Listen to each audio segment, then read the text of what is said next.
Before class లో మనం square and square roots చూసాము, definitions, square and square root definition and also square root ఎన్ని methods లో find out చేస్తామని చెప్పామా?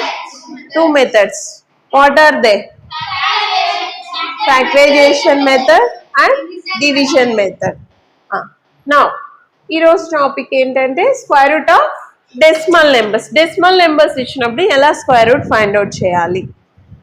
Okay, ఎలా చేస్తామన్నట్లయితే first we ignore the decimal point. ఈ డెసిమల్ పాయింట్ ని తీసేస్తాం. ఓకేనా? తీసేసి ఆ నెంబర్ రాసుకుంటాం. ఏంటది? 6.25 ఉంది కదమ్మా, 625 తీసేసుకుంటాం. ఓకేనా? 625కి స్క్వేర్ రూట్ ఏంటి? 25 ఓన్లీ. ఒకవేళ మనకు తెలియదంటే 2 మెథడ్స్ చెప్పాం కదా, అందులో ఏదో ఒక మెథడ్ మీరు ఫాలో అయినట్లయితే ఓకే, ఈజీగా స్క్వేర్ రూట్ అన్నది ఫైండ్ అవుట్ చేయండి.